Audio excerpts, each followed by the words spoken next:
Testing, here with Christine. Coffee. You say something and then I'll say something.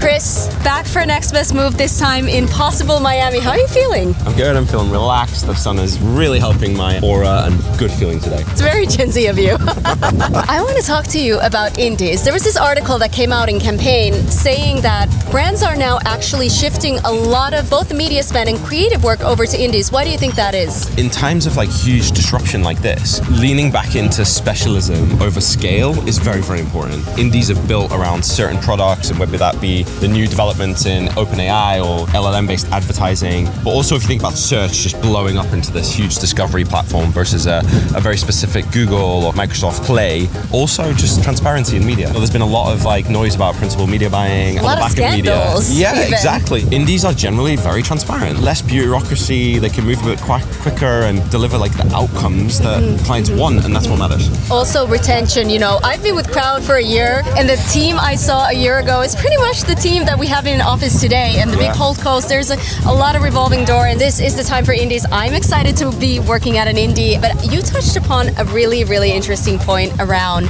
search. Audiences are fragmenting between social, search, LLMs, and communities. How do you manage that as a brand? You've got to make sure that the chaos and the opportunity across so many different channels doesn't bleed into a peanut butter of planning to be on everything, spreading the budget. You've still got to focus on where you can win, work out how much available opportunity there is on a platform, and make sure audiences are moved by your advertising. So that's a big focus of ours. Double-clicking on the creator part of it, over half of all creator spend is now going towards small creators, and a lot of creators are getting cited as the primary sources for LLMs, especially for brand reviews. Any thoughts on that? Actually, I was talking about it this morning. Gemini, I think it was, it's pretty much read the whole corpus of text. Now it's got to train itself on YouTube.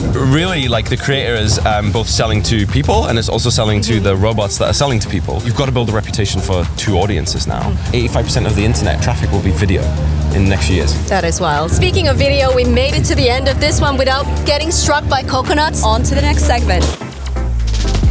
Last week, the Crowd team were out and about at various industry events. Myself and AJ were both at ProcureCon Marketing, and you were also at South by Southwest. Yes, I was at a roundtable with some of their brand leaders and the UK AEG team. So what would you say the key takeaways are for procurement leaders? Firstly, commercial models have been built on media spend and a commission-based model. That's potentially not fit for purpose in the modern world of GEO. So how do they make their agency remuneration models more future fit and fit for purpose in that future of search, AI search world? There was a big theme around doing pitches that are not just in silos, so doing media and creative pitches together. Obviously something we're particularly interested in. You got quite the contrast from ProcureCon in West London over to East London for South by Southwest. Yes. What were the key things that you learned? One of the things that really came up, of course, was AI, but not just about, from an agency standpoint, how we can say that we are making cost efficiencies, but actually how we're really helping them navigate that change as a true partner. There was such a clear understanding that came through from the brand leaders of needing support in really where to lean into AI, but also where to not and where to protect human time and taste and judgment and craft. And I think that they are more and more looking for us to help them make that distinction. There's always a slight panic at the start of the week when you see you've got 2 days out at a conference. But I really encourage you to take the time, go listen, go learn. I know I certainly did last week. I don't regret it.